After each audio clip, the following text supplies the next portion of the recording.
Chief Advisor of Bangladesh, Mohammad Yunus, has reacted to NewsX's sister newspaper, The Sunday Guardian op-ed, written by Professor Madhav Nalapa, the editorial director of The Sunday Guardian. The TSG op-ed, in fact, is titled Meltdown in Bangladesh Gaining Speed. He has tweeted on a social media platform X. Nalapat suggests that Bangladesh has effectively fallen under the control of Islamist extremists who use Dr. Mohammad Yunus's international reputation to cover up their actions.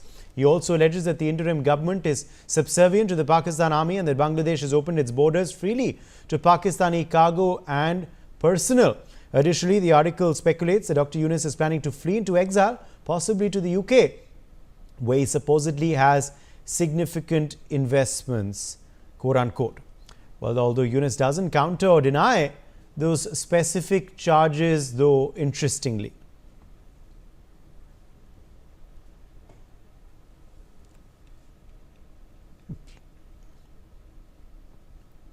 So this, of course, is a big story we are tracking for you this hour. Professor Madhav Nalapath, the editorial director of The Sunday Guardian, in fact, is joining us now on the broadcast. Professor Nalapath, Mohammad Yunus reacting to your op-ed in The Sunday Guardian. What has he said and what do you make of his post on X, quoting your article? Look, may I say frankly that the situation in Bangladesh is crystal clear and it's completely verified by multiple observers. This is reality. What he's saying is reality as presented by the elements in Bangladesh. It is a fact that the Awami League, I have been very critical of the Awami League leader, Sheikh Hasina. I pointed to her corrupt practices. I pointed out the need to remove the Sheikh Hasina family from Bangladesh government. But this government, they have sought to completely erase memories of Sheikh Mujibur Rahman, who was the founder of Bangladesh. Now, Mujibur Rahman does not pay such a price of being erased from history just because he was the father of Sheikh Hasina. And what is happening there, for example, there is no doubt that Islamist parties are very much in command there. There's been no doubt. There's been a steady fall in the proportion of minorities in Bangladesh. A steady, documented fall. Is this happening by accident? Is this happening because of their desire? Or is it happening because of, cleansing on the basis of faith? Secondly, you have banned the Awami League, the largest party, and it has been ruling for 15 years. And how can you call it democratic when you ban one of the principal parties? By all means, ban the Hasina family. By all means, ban a few individuals there. But you cannot ban a huge party with nearly a million rank and file. This is undemocratic in the extreme. And it cannot be denied that very radical elements are very active and effective in Bangladesh, and if the Yunus government is trying to bring them under control, that frankly, that particular effort doesn't seem to be going anywhere. If indeed it is being made, I would like to say that I was an admirer of Mohammad Yunus living in Jammu, Bangladesh. I would like to see him redeem his reputation, but the only way to do that is to do what is said in this denial. That is, provide a government that is effective, provide a government free of radicalism, and provide a government that provides effective solace to citizens. Yes. Interestingly, Mohammad Yunus, though, doesn't counter or deny any of the specific charges in this post while reacting, Professor Nalapath. Look, he cannot deny any of these charges unless he's living in a bubble somewhere far away from Dhaka and from other places. It's impossible to deny that.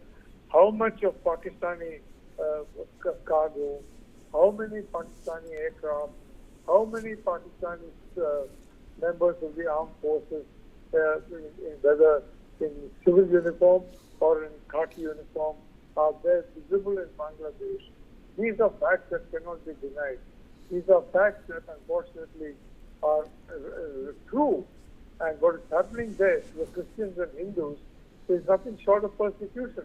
What is happening there to Muslims who are not basically friendly to what the extremists who have basically taken over this popular revolt against Sheikh Hasina for what they have done inside Bangladesh to not only the minorities but to those moderate Muslims as well. All these are facts. All these are proven facts. Thousands of stories have come about this all over the place. And I mean, really, and I would say that I am amused at this particular thing, because if it is true that this is what the advisor thinks, he is living in a bubble, and I urge him to step out into the real world and see for himself what is going on if he wishes to redeem a reputation that was once sky high.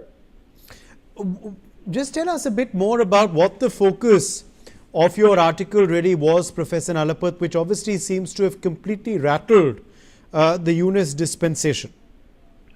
Look, the purpose was to put a searchlight on what's happening in Bangladesh to moderate Muslims, to Christians, and to Hindu community, to put a searchlight on that.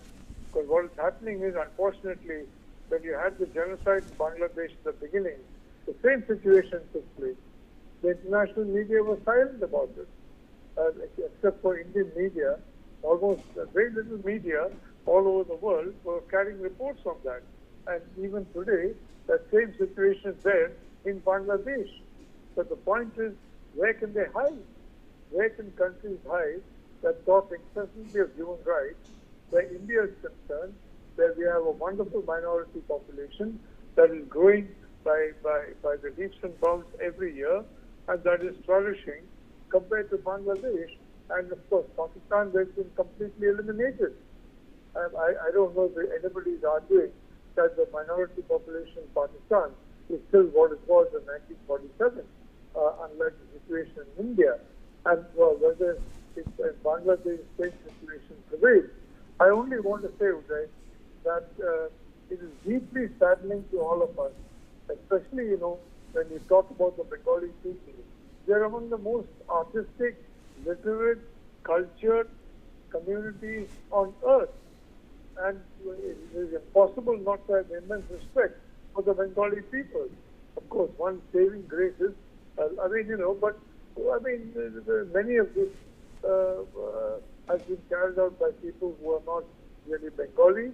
But anyway, even where they originally came from, they're all wonderful people.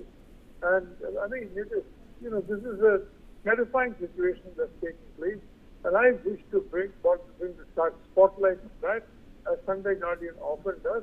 And Sunday Guardian has several stories to its credit, where, frankly, initially it was denied, and later on it was proven correct. For example, I had mentioned that in the Ukraine war, that Russia cannot be driven back, and that it's better to have a ceasefire. I maintain that stand now. How many Ukrainians have died? How many Russians have died? How much suffering has gone on because this horrible war has been prolonged? So I want to say, I'm really, very unfortunately, that story is true, and very unfortunately, this denial, frankly, indicates that the chief advisor, he sincerely believes in this denial, is living in a bubble, and I urge him, for the sake of his previous reputation, to come out of that bubble, confront the facts, and try and, if he can rectify things to the extent that he can, it's a good thing. But all around him, you have people who are linked to people who are violent and extremists. It is exactly the same as in Pakistan. Unfortunately, a kind of Pakistanization has been put in place, and it cannot be denied today. Sumit Peer, political commentator, is also